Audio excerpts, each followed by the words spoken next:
this is called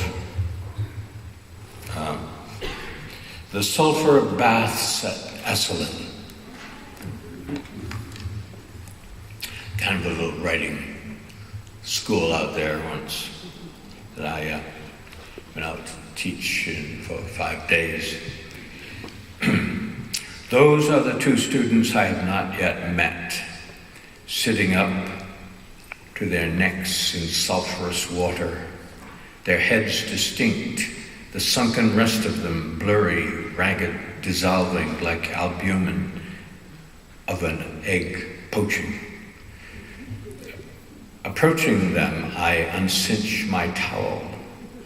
The shuddery oiliness of the water slops with flashes of sky and reeks almost sweetly of the bowels of the earth.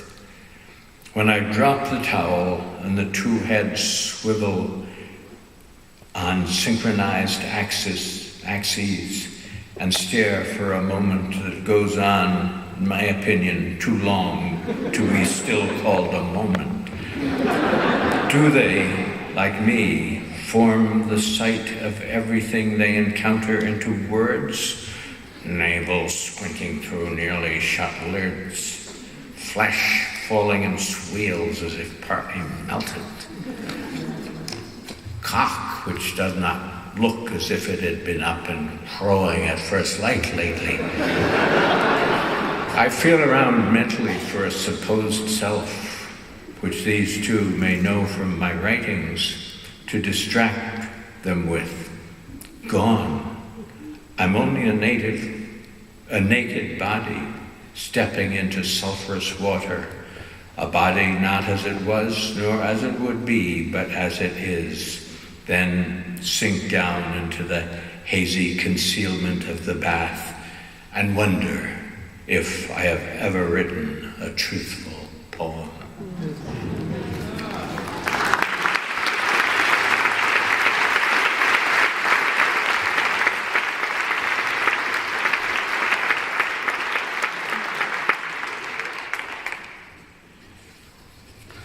Now,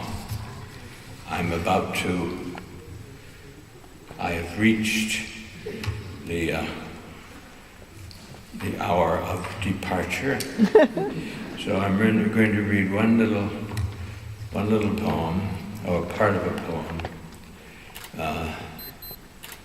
If I can find, I've written down the page.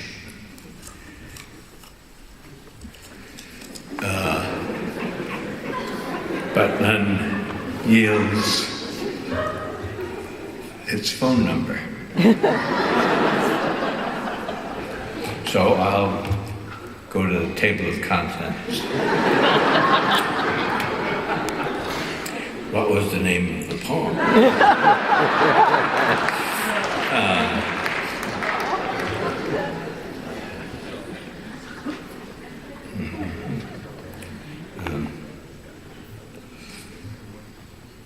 It was called,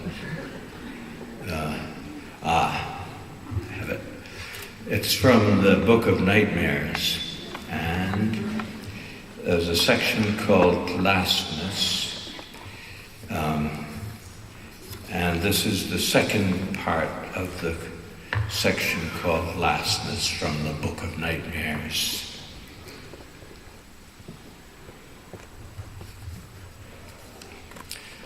A black bear sits alone in the twilight, nodding from side to side, turning slowly around and around on himself, scuffing the 4-footed circle into the earth.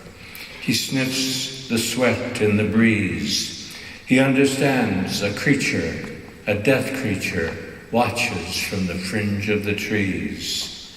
Finally, he understands, I am no longer here.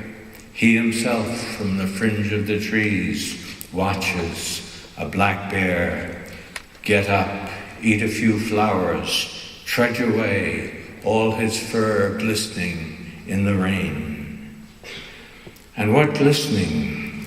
Sancho Fergus, my boy child, had such wide shoulders. When you was born, his head came out. The rest of him stuck. And he opened his eyes, his head out there, all alone in the room. He squinted with pained, barely unglued eyes at the 9th month's blood splashing beneath him on the floor. And almost smiled, I thought, almost forgave it all in advance. And when he came wholly forth, I took him up in my hands and bent over and smelled the black, glistening fur of his head, as empty space must have bent over the newborn planet and smelled the grasslands and the ferns. Thank you.